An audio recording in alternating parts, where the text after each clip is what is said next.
Good morning students. आज मैं जो आपके लिए सेशन लेकर के आया हूँ वो आपके लिए है भौतिकी, जिसे अंग्रेजी में फिजिक्स के नामों से जाना जाता है।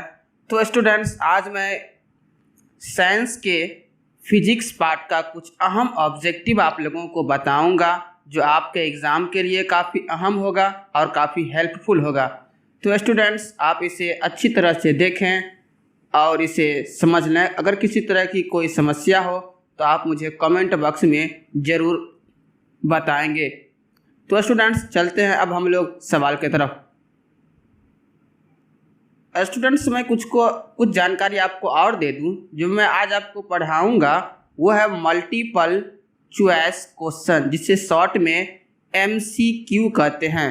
स्टूडेंट्स, याद रखेंगे क्या कहते हैं इसे, मल्टीपल चॉइस क्वेश्चन। तो अब हम लोग बढ़ते हैं प्रश्न की तरफ। स्टूडेंट्स, आज का जो हमारा टॉपिक है वो है प्रकाश का परावर्तन और अपवर्तन। स्टूडेंट्स, प्रकाश तो हम लोग जानते ही हैं कि जिसकी उपस्थिति में हम किसी वस्तु को देखते हैं या देखने की अनुभूति करते हैं वो क्या होता है स्टूडेंट्स, प्रकाश। अब आते हैं, बात करते हैं कि परावर्तन और अपवर्तन। तो परावर्तन क्या होता है स्टूडेंट्स, जब कोई लाइट किसी समतल पर पड़ती है जिसके पास रिफ्लेक्शन करने की क्षमता हो, तो उससे टकराने के बाद जिस दिशा में यानी इस रास्ते से मुड़ जाती है उसे हम लोग क्या कहते हैं स्टूडेंट्स, प्रकाश का परावर्तन। और अपवर्तन किसे कहते हैं स्टूडेंट्स, आइए देखते हैं। स्टूडेंट्स, अब अपवर्तन देखना है तो अपवर्तन किसे कहते हैं आइए बता देता हूं मैं। जब प्रकाश की किरणें एक माध्यम से दूसरे माध्यम में जब प्रवेश करती है स्टूडेंट्स, क्या जब एक माध्यम से दूसरे माध्यम में प्रवेश करती है तो उनकी दिशा में जो परिवर्तन होता है, उनके दिशा में जो परिवर्तन होता है उस परिवर्तन को हम लोग क्या कहते हैं, प्रकाश का अपवर्तन। तो स्टूडेंट्स, ये तीन चीज आपको समझ में आ गई होगी अच्छी तरह से। आपके जानकारी के लिए एक बार मैं फिर से बता दे रहा हूं, प्रकाश क्या है। प्रकाश वह भौतिक कारण है जिसके उपस्थिति में हम किसी वस्तु को देखते हैं या देखने की अनुभूति करते हैं, अर्थात चेष्टा करते हैं यानी कोशिश करते हैं, वो क्या कहलाता है, प्रकाश। परावर्तन, तो इसको सिंपल भाषा में कहें कि प्रकाश के लौटने की घटना को, यानी प्रकाश की जो किरण होती है जो लौटती है, लौटने की घटना को प्रकाश का परावर्तन कहते हैं। उसके बाद है अपवर्तन। तो स्टूडेंट्स, अपवर्तन क्या होता है, जब प्रकाश एक माध्यम से, जैसे ये एक हवा है और ये पानी है, जब एक माध्यम से दूसरे माध्यम में प्रवेश करते, देखिए हवा से पानी में आएगा तो ये बदल लेगा रास्ता, तो ये जो इनके दिशा में जो परिवर्तन होता है, ये मुड़ गया, तो ये मुड़ने की घटना को ही हम लोग क्या कहते हैं, प्रकाश का अपवर्तन कहते हैं। तो स्टूडेंट्स, आपको शायद आई होप आपको समझ आ गया होगा। अब मैं चलता हूं प्रश्न की तरफ।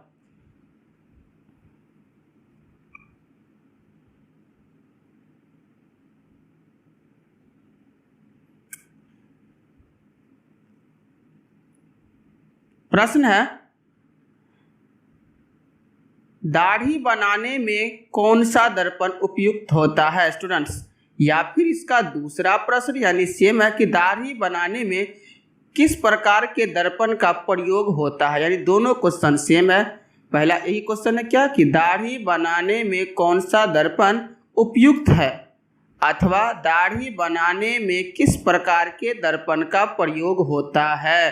तो स्टूडेंट्स, हम लोग जानते हैं कि इसमें कौन दर्पण का उपयोग होता है, अवतल दर्पण का। किस दर्पण का स्टूडेंट्स, अवतल दर्पण का। अब चलते हैं क्वेश्चन नंबर 2 की तरफ।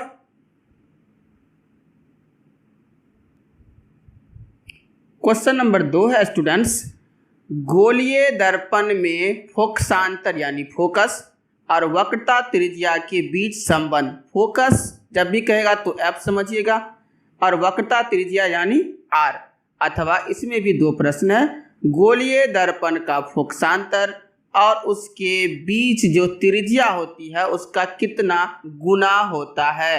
स्टूडेंट्स, आप लोगों को पता होगा कि फॉर्मूला होता है एक F बराबर R/2। क्या होता है स्टूडेंट्स? F बराबर R/2। अब हम देखते हैं कि ऑप्शन नंबर सी में है ये F बराबर R/2, तो इसका करेक्ट आंसर हो जाएगा ऑप्शन नंबर सी। चलते हैं सवाल नंबर 3 की तरफ। अब हम लोग सवाल नंबर 3 है स्टूडेंट्स क्या कि अगर किसी अवतल दर्पण की फोकस दूरी F, किसी अवतल दर्पण की फोकस दूरी F तथा वक्रता त्रिज्या R हो तो। अभी स्टूडेंट्स मैं आपको बताया हूं कि F बराबर क्या होता है R/2, तो कह रहा है कि F है और R है, तो इसमें संबंध क्या होगा? तो इसमें संबंध हो जाएगा F बराबर R/2, ये यहाँ 1 होगा, सॉरी R होगा, यानी F बराबर R/2। सवाल नंबर बढ़ते हैं हम लोग 4 की तरफ। अवतल दर्पण से परावर्तन के बाद किरण किस बिंदु से गुजरती है? यानी अवतल दर्पण में जब किरण परावर्तन होती है तो किस बिंदु से होकर गुजरती है? तो स्टूडेंट्स मैं आपको दिखा दे रहा हूँ, ये एक दर्पण है, इसका ये प्रिंसिपल एक्सिस हो गया, ये पोल यानी ध्रुव हो गया, ये F यानी फोकस हो गया। ये कोई किरण आ रही है। अब ये आने के बाद होता क्या है कि कोई भी किरण हो परावर्तित हमेशा F यानी फोकस से होकर वो होगी। तो स्टूडेंट्स सवाल क्या कर रहा था? अवतल दर्पण से परावर्तन के बाद किरण किस बिंदु से गुजरती है? तो किससे गुजरती है? फोकस से होकर गुजरती है। तो ऑप्शन नंबर इसका सही क्या हो जाएगा? बी। अब चलते हैं सवाल नंबर 5 की तरफ।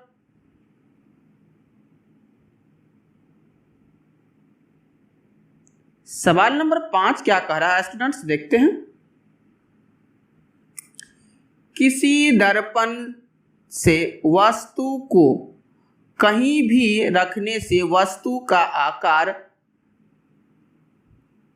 यानी बराबर आकार का और सीधा प्रतिबिंब बनता हो तो दर्पण होगा। स्टूडेंट्स इसके कहने का मतलब यह है कि कौन सा ऐसा दर्पण है जहां वस्तु को हम रखेंगे तो वस्तु जितना बड़ा है उसका इमेज उतना ही बड़ा बनेगा, नहीं छोटा बनेगा नहीं बड़ा, अर्थात बराबर बनेगा। तो स्टूडेंट्स इस दर्पण का नाम क्या होता है? तो उसका नाम होता है समतल दर्पण। स्टूडेंट्स याद रखेंगे, ये एग्जाम में आता रहता है। तो इसका आंसर क्या हो जाएगा? समतल दर्पण। क्वेश्चन नंबर 6 की तरफ बढ़ते हैं अब हम लोग। प्रकाश के अपवर्तन के नियम है। तो स्टूडेंट्स प्रकाश के अपवर्तन के 2 नियम हैं। आपको पता होगा कि प्रकाश के अपवर्तन के कितने नियम हैं? 2 नियम है और एग्जाम में ये पूछता रहता है।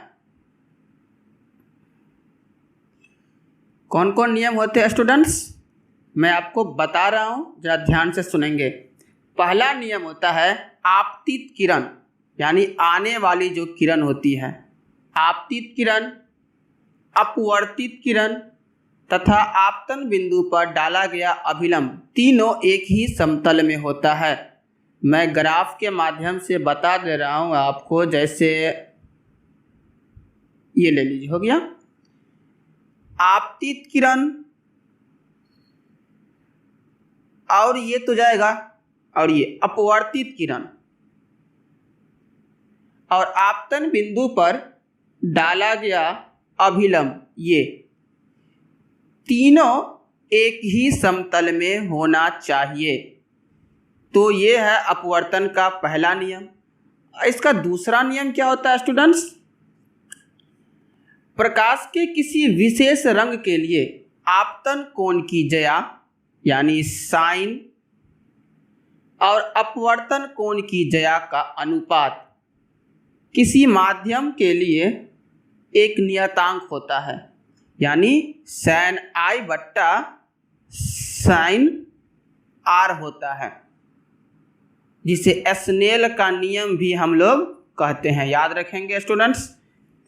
तो प्रकाश के अपवर्तन के कितने नियम होते हैं? 2 नियम होते हैं। अगर आपसे यहीं पर पूछ दे कि प्रकाश के परावर्तन के कितने नियम होते हैं, तो प्रकाश के परावर्तन के भी 2 नियम होते हैं। कौन कौन? आपतित किरण, परावर्तित किरण और अभिलंब, तीनों एक ही समतल में होता है और एंगल I बराबर एंगल R। ये एक फर्स्ट लॉ, ये सेकंड लॉ। तो स्टूडेंट्स अब समझ गए होंगे आई होप। चलते हैं अब हम क्वेश्चन नंबर 7 की तरफ बढ़ते हैं। यह एक न्यूमेरिकल प्रश्न है और बहुत ही आसान है। किसी गोलीय दर्पण की वक्रता त्रिज्या 50 सेंटीमीटर है, तो उसकी फोकस क्या होगा स्टूडेंट्स? अब देखिए, मैं आपको बताया था कि F बराबर R/2। तो वक्रता त्रिज्या यानी R ये दे दिया है, तो R की जगह R का वैल्यू, R कितना हो जाएगा? ये 50। तो 50 अब बट्टे 2, अब 25 दूना 50 काट लेंगे तो स्टूडेंट आंसर कितना आ जाएगा हमारा? 25। अब देखते हैं कि ऑप्शन नंबर 25 किस में है, यानी इसका ऑप्शन नंबर सी हो जाएगा स्टूडेंट्स। अब चलते हैं सवाल नंबर 8 की तरफ। करा 1 मीटर फोकस दूरी वाले उत्तल लेंस की क्षमता होगी। पावर ऑफ लेंस अर्थात लेंस की क्षमता का SI मात्रक क्या होता है स्टूडेंट्स? डायोप्टर यानी D होता है।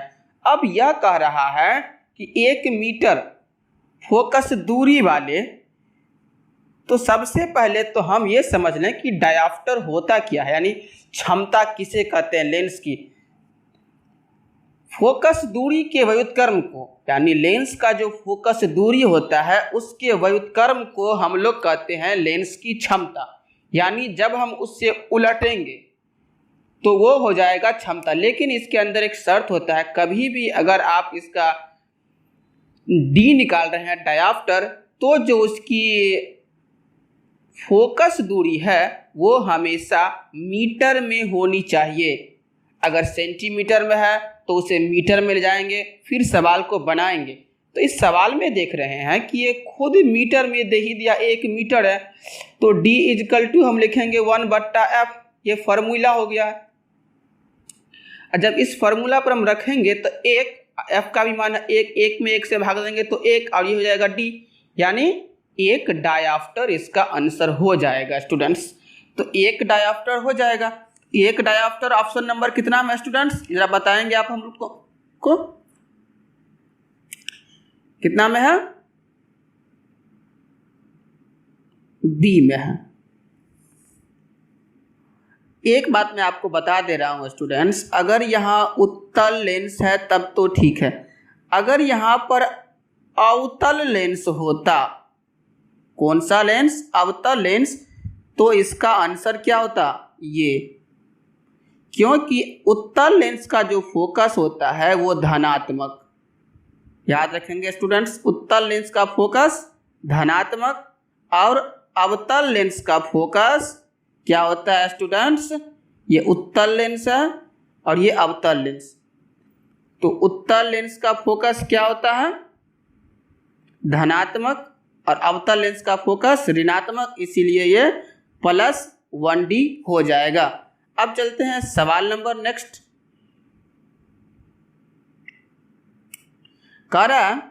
प्रकाश का वर्ण विक्षेपण किस वर्ण में संभव होता है? तो स्टूडेंट्स, जब आप प्रिज्म पढ़े होइएगा तो पता होगा कि प्रकाश का जो वर्ण विक्षेपण होता है वो सिर्फ और सिर्फ किसमें होता है? प्रिज्म में। अब बढ़ते हैं नेक्स्ट सवाल की तरफ स्टूडेंट्स। किसी उत्तल लेंस की फोकस दूरी हमेशा होती है। स्टूडेंट्स, मैंने आपको ऊपर ही सवाल नंबर में जो था उसमें मैंने बता दिया था, सवाल नंबर शायद 7 या 8 था, उसमें मैंने 8 सवाल नंबर था, मैंने उसमें बता दिया आपको कि उत्तल लेंस हो तो फोकस क्या होता है? धनात्मक, और अवतल लेंस हो तो फोकस ऋणात्मक। तो इसका फोकस क्या है? उत्तल लेंस है, तो आंसर क्या हो जाएगा इसका? ए, यानी प्लस। आते हैं सवाल नंबर 11 की तरफ। करा कि प्रकाश का वेग न्यूनतम होता है, यानी ये जो ऑप्शन दिए हुआ है इसमें सबसे कम चाल प्रकाश का किस में होता है। तो स्टूडेंट्स याद रखेंगे कि एक है निर्वात में, दूसरा है जल में, तीसरा है वायु में, और डी है किसमें, कांच में। तो इसका जवाब आप लोग मुझे बताइए कि क्या होगा। स्टूडेंट्स इसका जवाब हो जाएगा, सही जवाब क्या, कांच में। चलते हैं नेक्स्ट सवाल की तरफ। सवाल नंबर 12 देखते हैं, जो अच्छा प्रश्न है और एग्जाम में आता रहता है ये प्रश्न। निम्न में से कौन सा पदार्थ लेंस बनाने के लिए प्रयुक्त नहीं है, यानी किस पदार्थ का हम लेंस नहीं बना सकते हैं। और यह प्रश्न कई बार कई तरह के एग्जामों में, सेंट्रल टीईटी हो या बोर्ड हो, कई तरह के एग्जामों में ये प्रश्न आता रहता है स्टूडेंट्स। तो इससे हम समझते हैं कि इस तरह से कि लेंस जो होता है वो इस पार से तो उस पार दिखना चाहिए। तो इस तरह के सवालों को अगर हम सोचें, अगर आपको नहीं आता है फिर भी आप सोच के इसका आंसर निकाल सकते हैं स्टूडेंट्स। तो इसका आंसर क्या हो जाएगा बताइए। इसका हो जाएगा आंसर स्टूडेंट्स क्या, मिट्टी। मिट्टी का हम लेंस नहीं बना सकते हैं। क्वेश्चन नंबर 13 है, काल्पनिक प्रतिबिंब होता है क्या स्टूडेंट्स, काल्पनिक प्रतिबिंब होता है। तो याद रखेंगे कि काल्पनिक प्रतिबिंब हमेशा क्या होता है, सीधा होता है, और वास्तविक प्रतिबिंब उल्टा होता है। याद रहेगा स्टूडेंट्स, वास्तविक प्रतिबिंब क्या होगा, उल्टा होगा, और काल्पनिक प्रतिबिंब सीधा होगा। दूसरी एक चीज आप यहाँ पे और याद रख लेंगे, जैसे ये हमारा दर्पण है, ये प्रिंसिपल एक्सिस है, मैं शॉर्टकट बता रहा हूं। अगर दर्पण के पीछे चला गया किसी भी चीज, जैसे वस्तु यहाँ है और इसका प्रतिबिंब अगर पीछे बन गया तो इसको कहते हैं क्या, काल्पनिक। तो दर्पण के पीछे अगर बने कोई भी इमेज तो वो कहलाता है क्या, काल्पनिक और सीधा। अगर वस्तु भी आगे है, मान लीजिए यहाँ है और ये यहाँ इसका इमेज बना लिया, तो सामने बनता है तो वास्तविक कहलाता है, और ये वास्तविक क्या होता है, उल्टा होता है। दिक्कत नहीं होगा स्टूडेंट्स। तो इसका आंसर क्या हो जाएगा, ए क्या होता है, सीधा होता है। सवाल नंबर 14 देखते हैं अब हम लोग। किस दर्पण से हमेशा वस्तु का प्रतिबिंब छोटा होता है, यानी एक ऐसा भी दर्पण है जिसमें वस्तु को आप कहीं भी रखेंगे तो वस्तु का जो है प्रतिबिंब यानी इमेज वो क्या होता है, छोटा बनता है। तो वो है क्या स्टूडेंट्स, उत्तल। और समतल में होता है वो बराबर होता है, और इसमें क्या होता है स्टूडेंट्स, बड़ा छोटा दोनों हो जाएगा इसमें। चलें आगे थोड़ा सा स्टूडेंट्स। एक बात मैं आपको यहाँ और बता दे रहा हूँ कि अगला प्रश्न जो है वो न्यूमेरिकल है, इसको मैं बना दे रहा हूँ फिर से। किसी लेंस का फोकस 50 सेंटीमीटर है तो उसकी क्षमता क्या होगी स्टूडेंट्स। यहाँ लेंस दे दिया है उत्तल, तो हम तो समझ गए कि उत्तल लेंस है, तो उत्तल लेंस का जो फोकस होता है स्टूडेंट्स वो धनात्मक की ऋणात्मक, बता दिए हैं कि वो क्या होता है, धनात्मक, तो वो तो प्लस में होगा। अब हम स्टूडेंट्स इसको बनाएंगे कैसे, तो D निकालना है, तो D के लिए फॉर्मूला बताए हैं 1/f होता है। तो फोकस F फोकस या F या 50 यानी 1/50 तो होगा, लेकिन स्टूडेंट्स ये है सेंटीमीटर में, तो इसको मीटर में करने के लिए कितना से भाग करेंगे, 100 से इसको भाग कर देंगे। अब देखिए 1 2 3 3 टर्म हो तो ऊपर वाला नीचे वाला जाता है ऊपर, तो यानी 100, अब 50 सेकंड 50, ये 50 दूना 100, यानी स्टूडेंट जब इसको काटते हैं तो ये कितना आ जाएगा, 2 आ जाएगा, अर्थात 2D यानी 2 डायऑप्टर। तो देखते हैं स्टूडेंट्स ऑप्शन किस में है 2 डायऑप्टर, बताएंगे आप लोग हमें, इसमें है डी में है। बढ़ते हैं आगे। सवाल नंबर 16, किस दर्पण में वस्तु का प्रतिबिंब बड़ा बनता है? तो स्टूडेंट्स अभी ही मैंने जिक्र किया था किसका? अवतल का। तो आगे बढ़ जाते हैं हम।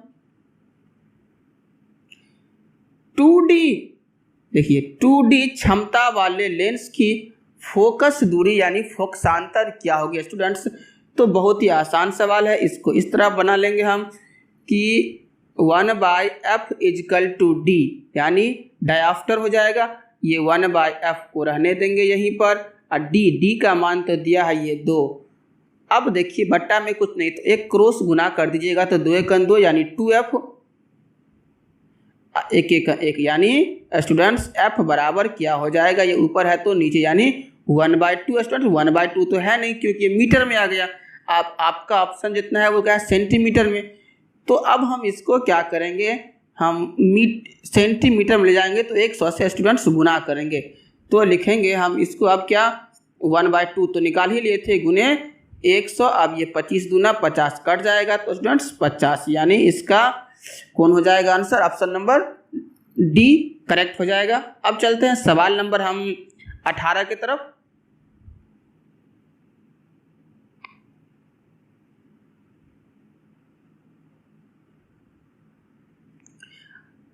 अठारह कर रहा है स्टूडेंट्स, प्रकाश के परावर्तन के कितने नियम होते हैं? तो स्टूडेंट्स 2 नियम होते हैं।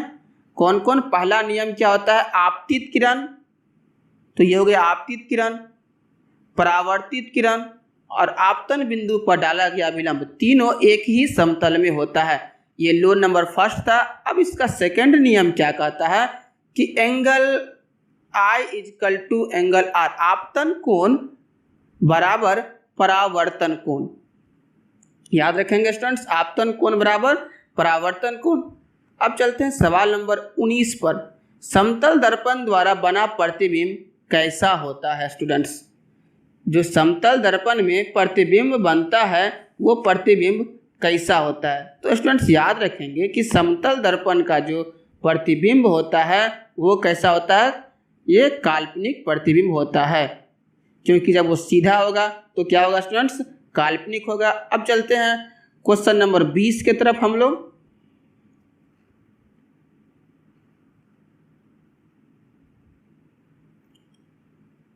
स्टूडेंट्स क्वेश्चन नंबर 20 क्या कह रहा है उस चीज को अब हम देख लेंगे।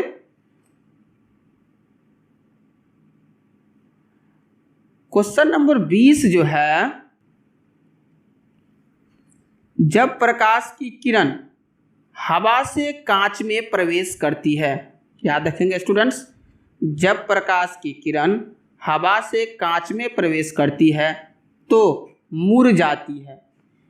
तो याद रखेंगे स्टूडेंट्स कि जब ये कहाँ हवा से कांच में प्रवेश करती है तो ये मुड़ती है किधर?